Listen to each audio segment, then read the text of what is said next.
Hello dears, നിങ്ങളുടെ SSLC റിസൾട്ടൊക്കെ വന്ന് നിങ്ങൾ ആ സന്തോഷത്തിലിരിക്കുന്ന ഒരു സമയമായിരിക്കും. എന്നാൽ ചിലരൊക്കെ അല്ലെ A+ നഷ്ടമായതിനെക്കുറിച്ചും ചെറിയൊരു ടെൻഷനൊക്കെ ഉണ്ടാകുന്ന ഒരു സമയത്തായിരിക്കും. അല്ലെങ്കിൽ ഇനി എന്തെടുക്കണം എന്നുള്ള കൺഫ്യൂഷൻ പലർക്കും ഉണ്ടാകും. സയൻസ് എടുക്കണോ, കൊമേഴ്സ് എടുക്കണോ, എൻ്റെ ഇപ്പോഴത്തെ മാർക്ക് വെച്ചിട്ട് സീറ്റ് കിട്ടുമോ, അല്ലെങ്കിൽ ഞാൻ ആഗ്രഹിക്കുന്ന സ്കൂളിൽ തന്നെ ആഗ്രഹിക്കുന്ന സ്ട്രീമിൽ എനിക്ക് ഒരു അഡ്മിഷൻ കിട്ടുമോ, ഇങ്ങനെ ഒരുപാട് കൺഫ്യൂഷൻസിലൂടെ ആയിരിക്കും ഇവർ കടന്നു പോകുന്നുണ്ടാവുക. ഇവൻ നമ്മുടെ റിസൾട്ട് നമ്മുടെ ആഗ്രഹങ്ങളെ തടസ്സപ്പെടുത്തുമോ എന്ന് പോലും സംശയിക്കുന്ന ആൾക്കാരുണ്ടായിരിക്കും. കാരണം ഒരുപാട് കുട്ടികൾക്ക് ഫുൾ A+ ഉള്ളതുകൊണ്ട് തന്നെ വലിയ കോമ്പറ്റീഷൻ ആയിരിക്കും.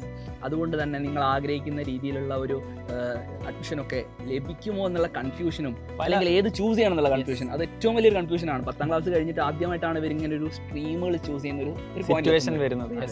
അതായത് നിങ്ങൾ +1 ഏത് കോഴ്സിൽ ജോയിൻ ചെയ്യുന്നു എന്നുള്ളത് ഡെഫിനറ്റ്ലി നിങ്ങളുടെ ഭാവിയെ തീരുമാനിക്കുന്ന ഒരു കാര്യം തന്നെയാണ്, ഏത് പ്രൊഫഷനിലേക്ക്. അപ്പോൾ നിങ്ങൾക്ക് അത്യാവശ്യമായിട്ട് ഈ ഒരു സിറ്റുവേഷനിൽ വേണ്ടത് ഒരു കരിയർ ഗൈഡൻസ് ആണ്. അതിനുവേണ്ടി നമ്മൾ സൈലം ഒരു ഫ്രീ ആയിട്ട് ഒരു എക്സ്പേർട്ട് ടീം തന്നെ നിങ്ങൾക്ക് വേണ്ടി ഒരു ഫ്രീ വെബിനാർ കണ്ടക്ട് ചെയ്യാണ് ഇന്ന് കൃത്യം 7 മണിക്ക് അല്ലേ? വൈകുന്നേരം കൃത്യം 7 മണിക്കാണ്. സോ നിങ്ങൾ മാത്രമല്ല SSLC എഴുതിയത്, നിങ്ങൾ മാത്രമല്ല, നിങ്ങളുടെ ധാരാളം ഫ്രണ്ട്സ് ഉണ്ട്, അവരിലേക്ക് എല്ലാവർക്കും ഇത് ഷെയർ ചെയ്ത് കൊടുക്കുക. അവരും ഇതുപോലെ വെബിനാറിന്റെ ലിങ്ക് നിങ്ങൾക്ക് താഴെ കമന്റ് ബോക്സിൽ പിൻ ചെയ്ത് വിശദമായിട്ട് കാണാം. എന്നിട്ട് നിങ്ങൾ എല്ലാവരോടും പറയാനുള്ളത് ജോയിൻ ചെയ്യുക. കാരണം നിങ്ങൾക്ക് കൃത്യമായിട്ടുള്ള ഒരു ക്ലാരിറ്റി ഏത് രീതിയിൽ ഇനി മൂവ് ചെയ്യണം, എന്തൊക്കെ സ്റ്റെപ്സ് ആണ് ഇനി നിങ്ങൾ എടുക്കേണ്ടത് എന്ന കാര്യത്തിൽ ലഭിക്കുന്നതായിരിക്കും. സോ ഇന്നത്തെ വെബിനാർ നിങ്ങൾ മിസ് ചെയ്യാതിരിക്കുക അല്ലെ? കൃത്യം 7 മണിക്ക് മറന്നു പോകരുത്. മാക്സിമം ഫ്രണ്ട്സിലേക്കൊക്കെ ഷെയർ ചെയ്യാം. കാണാം.